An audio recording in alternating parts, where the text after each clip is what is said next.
aburrido.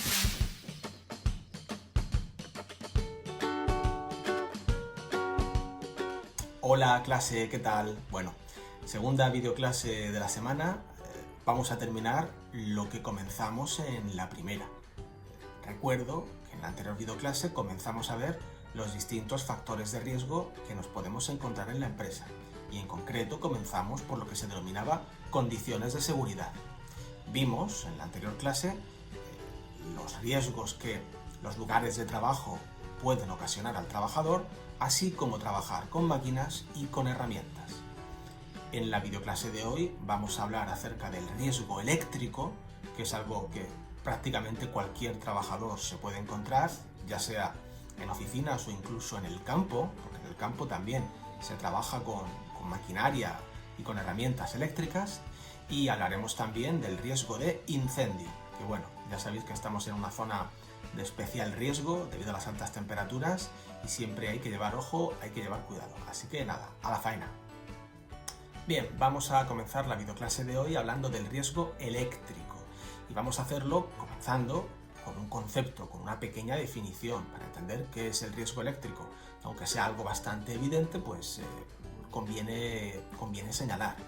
El riesgo eléctrico consiste en la posibilidad de que la electricidad circule por nuestro cuerpo. Estoy seguro de que prácticamente a todos vosotros, si no a todos, ¿verdad? Alguna vez, en alguna ocasión, pues habéis sufrido alguna descarga eléctrica, os ha dado un electrodoméstico o una lámpara un rampazo, o habéis tenido un desagradable encuentro con la electricidad. Quienes lo hayáis hecho, pues sabéis que no es agradable en absoluto.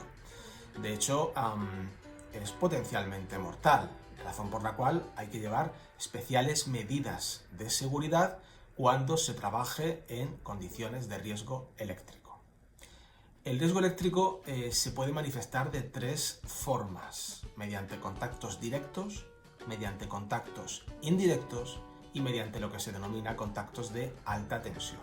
Vamos a ver en qué consiste cada uno. Los contactos directos consisten en, por parte del trabajador, tocar partes activas de un circuito eléctrico. ¿Cómo se hace esto? Bueno, pues se hace si por ejemplo alguien mete los dedos dentro de un enchufe, o si por ejemplo alguien agarra con sus manos desnudas un cable pelado, ¿vale?, por el cual circula la electricidad, o si alguien por cualquier razón, por imprudencia o por ignorancia, pone sus manos encima de un transformador eléctrico, ¿vale? Es muy peligroso porque la electricidad está en contacto directamente con él, sin ningún tipo de protección, y las consecuencias pueden ser fatales. El contacto indirecto es quizás algo menos peligroso, pero también peligroso. Esto consiste en que la electricidad pasa por nuestro cuerpo porque estamos tocando una parte de un electrodoméstico, de una máquina o de algún dispositivo que, aunque inicialmente la electricidad no tiene que pasar por allí, sin embargo, está circulando. Pensad, por ejemplo, alguno de vosotros que habéis tocado una lámpara de mesa o habéis tocado un ordenador y habéis sufrido una pequeña descarga eléctrica, un rampazo. Eso es un contacto indirecto. ¿Por qué?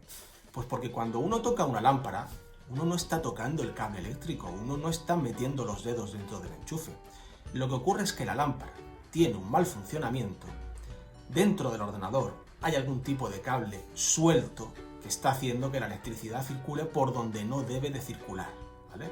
Razón por la cual, cuando yo poso mi mano sobre ese dispositivo, la electricidad se traspasa a mí, con las desagradables consecuencias que hemos comentado. Y en tercer lugar, hay que hablar de lo que se denominan contactos de alta tensión.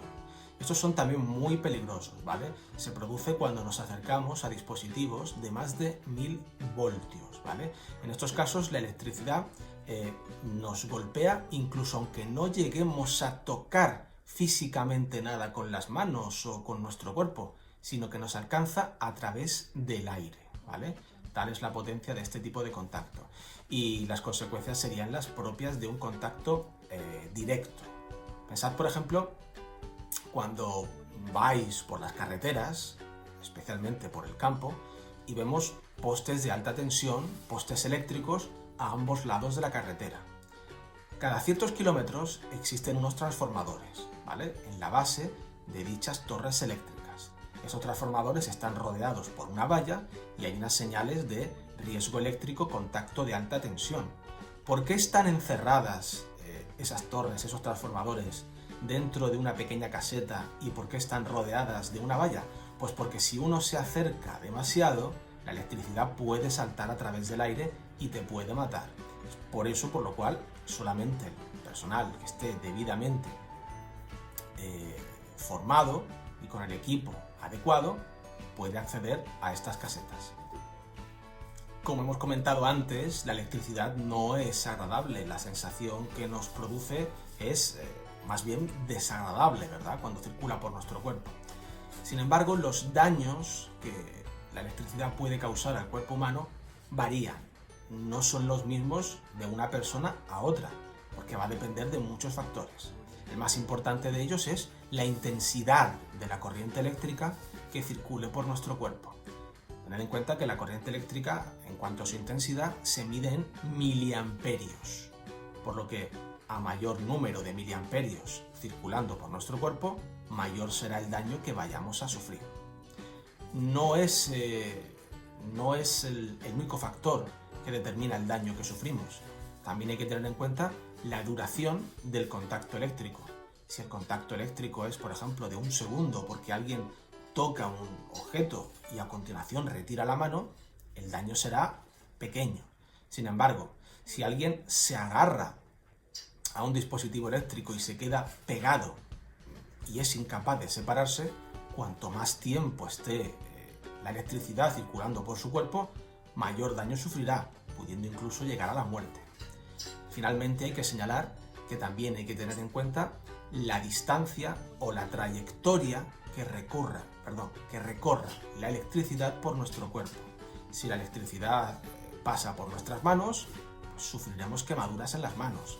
Si la electricidad atraviesa nuestro tórax, nuestro abdomen, pues producirá daños internos en dichos órganos. Y si la electricidad pasa de la cabeza a los pies, pues es muy posible que muramos, ¿vale?, como consecuencia de, por ejemplo, el golpe de un rayo. En el libro se recoge una tabla que indica los daños que la corriente eléctrica puede causar en nuestro cuerpo según su nivel de intensidad, siendo estos los siguientes. Si la intensidad va de 1 a 3 miliamperios, puede causar pequeños cosquilleos, como por ejemplo los que puede ocasionar una pila. Si va de 5 a 10 miliamperios, se producirán contracciones musculares, calambres, donde en estos casos es posible interrumpir el contacto voluntariamente, es decir, no nos quedamos pegados. Cuando la corriente supera los 10 miliamperios, se produce una cosa que se denomina tetanización. Esto es un agarrotamiento en el cuerpo que impide separarse del contacto voluntariamente. La tetanización consiste, por lo tanto, en que nuestros músculos se agarrotan, ¿vale?, se contraen y es muy difícil o imposible separarse de aquello que estemos tocando. Cuando la intensidad supera los 25 miliamperios, se produce parada cardiorrespiratoria. Cuando va de los 60 a los 75 miliamperios, se produce fibrilación ventricular, si la corriente eléctrica, pasa por el corazón. La fibrilación ventricular consiste en que el corazón actúa de manera anárquica, de manera caótica, y no está bombeando la sangre de manera regular. Y finalmente, cuando la intensidad es elevada, por ejemplo, de 1 a 5 amperios, es decir, estaríamos hablando de 1000 a 5000 miliamperios, se produce paro cardíaco reversible y quemaduras graves, tanto externas como internas. Es lo que se denomina electrocución. 3, 2, 1. En este pequeño clip de vídeo os voy a mostrar cómo funciona la tetanización o la contracción muscular por electricidad. En pantalla podéis ver una pistola Taser en funcionamiento. Las pistolas Taser son pistolas eléctricas cuya función es neutralizar, inmovilizar de manera no letal a una persona. Cuando la pistola se dispara, salen una especie de hilillos, que es lo que van a permitir que al clavarse en la persona se extienda la electricidad. Podéis ver además que al disparar sale una especie de confeti que lo que contiene es en realidad el número de serie de la pistola, para poder asegurarse de quién es el que ha disparado y asumir responsabilidades.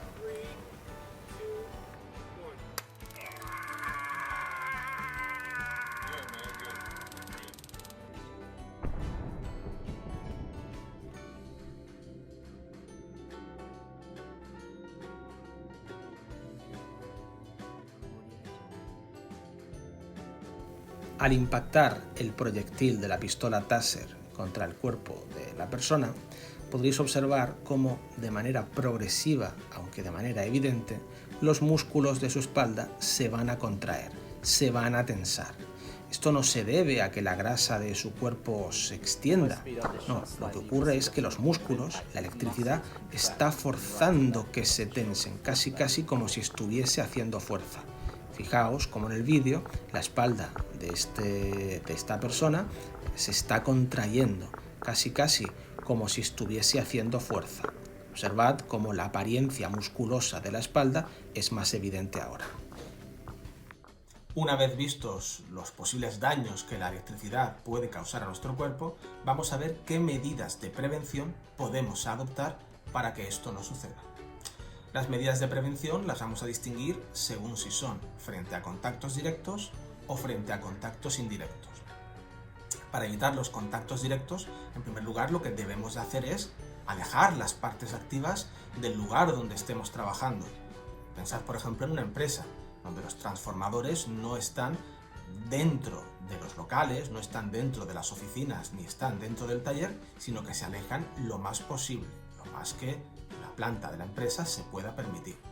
En segundo lugar, hay que colocar obstáculos, tales como paredes o pantallas. Pensad por ejemplo en vuestra propia casa. Los cables eléctricos no circulan a la vista, sino que se encuentran en el interior de las paredes, reduciendo de ese modo el riesgo de contacto. Y finalmente, que es la más evidente, es utilizar aislantes, utilizar aislamientos. Pensad por ejemplo en cualquier herramienta o cualquier aparato eléctrico que tengáis, un televisor, un monitor o el cargador de un teléfono móvil. Lo que vosotros tenéis es un cable que lo único que veis es el recubrimiento de plástico, ¿de acuerdo? Para evitar que al manejar ese dispositivo, al manejar ese cargador o al manejar ese cable, nos dé el contacto eléctrico. Las medidas de prevención frente a contactos indirectos serían fundamentalmente la utilización de tomas de tierra y el empleo de interruptores diferenciales.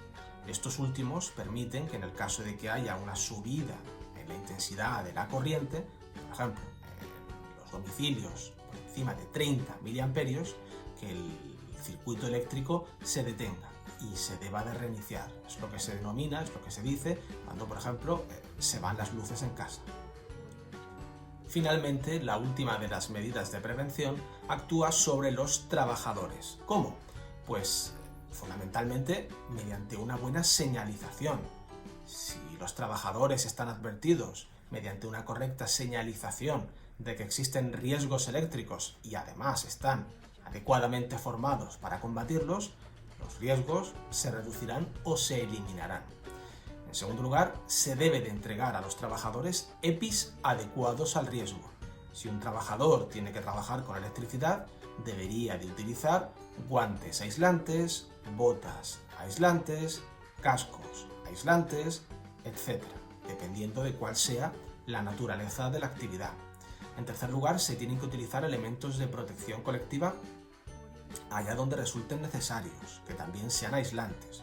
Por ejemplo, trabajar con taburetes, o trabajar con alfombras, o incluso trabajar con pértigas, ¿vale?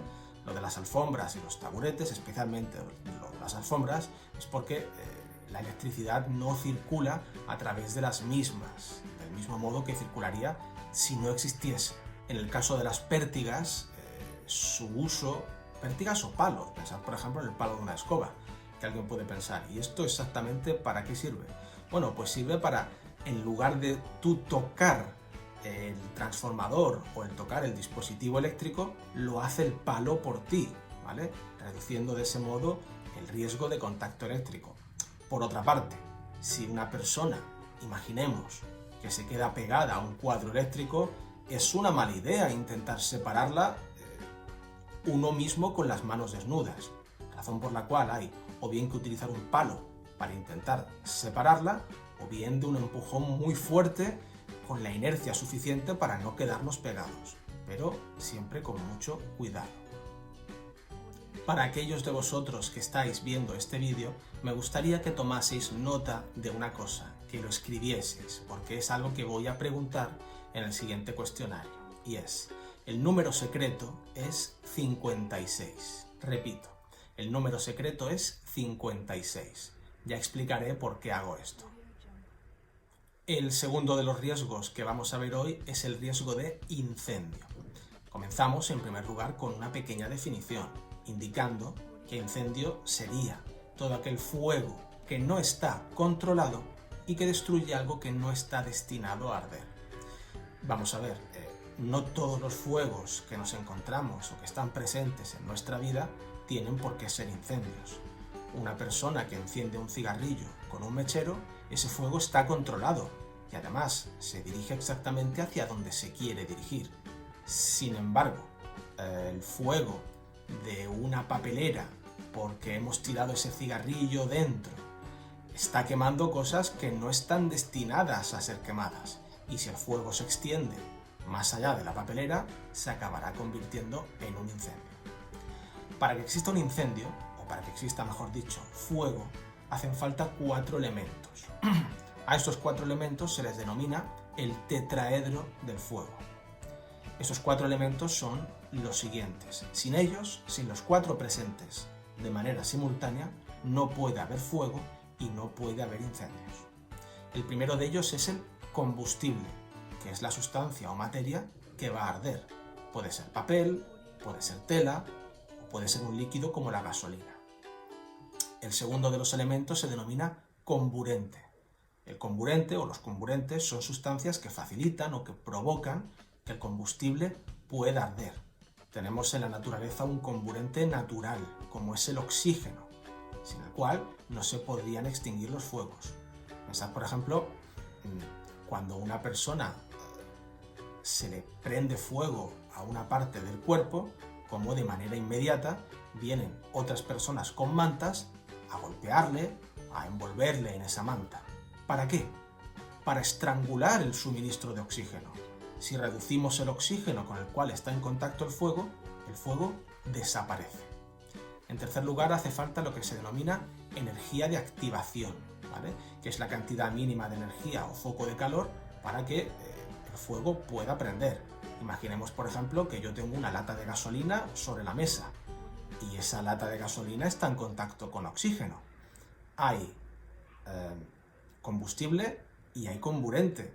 ¿Por qué no se produce el fuego? Porque no hay suficiente energía, no hay suficiente calor en los alrededores para causar ese fuego. Y finalmente se necesita lo que se denomina reacción en cadena.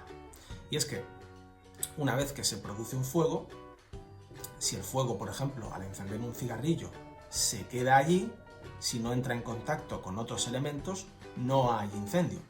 Pero la realidad es que si el fuego del cigarrillo acaba entrando en contacto, por ejemplo, con la vegetación o con los papeles de una papelera, se produce una reacción en cadena en la cual ese calor que hemos generado se convierte en nueva energía de activación, se utiliza el papel o la vegetación como nuevo combustible y el fuego comienza a diseminarse, se expande, se extiende. En segundo lugar, debemos conocer que no todos los fuegos son iguales y de hecho no todos los fuegos se combaten de igual manera. Existen 4 tipos de fuegos según la sustancia, según el combustible que los haya provocado. Estos fuegos son, en primer lugar, de tipo A.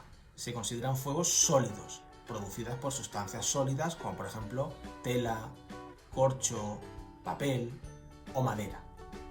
En segundo lugar tenemos fuegos de tipo B, que son fuegos producidos por sustancias líquidas.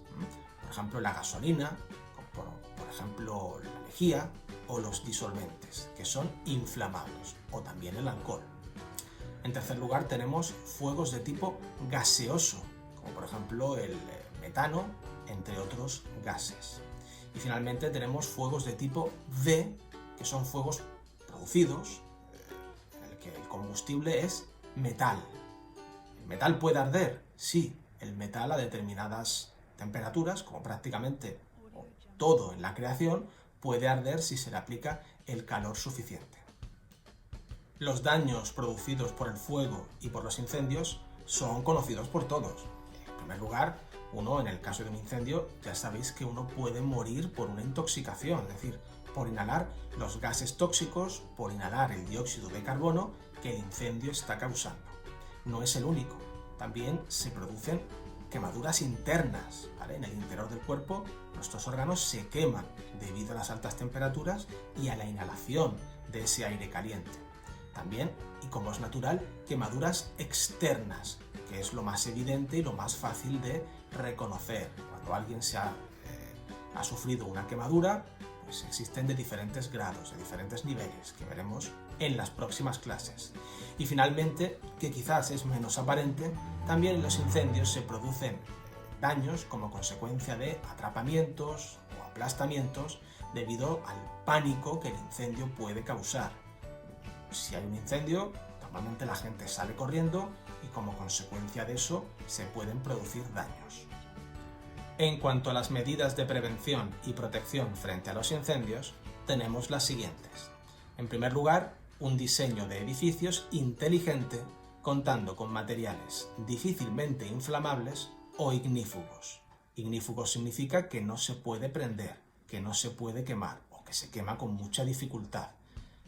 Durante mucho tiempo los edificios se recubrían con amianto en su interior para evitar que el fuego se propagase por ellos. Sin embargo, hoy en día no se utiliza debido a su peligrosidad. En segundo lugar, un adecuado almacenamiento de sustancias y productos inflamables. En tercer lugar, prevenir la electricidad estática en ambientes inflamables. En cuarto lugar, la instalación de sistemas de detección y alarma automáticos, como por ejemplo una alarma de incendios que se activa cuando detecta humos o cuando detecta un aumento radical de la temperatura. Y finalmente la instalación de sistemas de extinción fijos como rociadores automáticos o extintores portátiles, así como la formación al personal en su uso.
Y ya está. Con esto finaliza esta calurosa videoclase de hoy. Espero que os haya entretenido, que al menos no os haya aburrido demasiado. Como siempre, dudas, sugerencias, etcétera, etcétera, etcétera, me las podéis hacer llegar a través de los cauces habituales como Edmodo o como el correo electrónico. Así que nada, chicos, doy por finalizada la videoclase de hoy y nos veremos en la siguiente clase la semana que viene. ¡Hasta luego!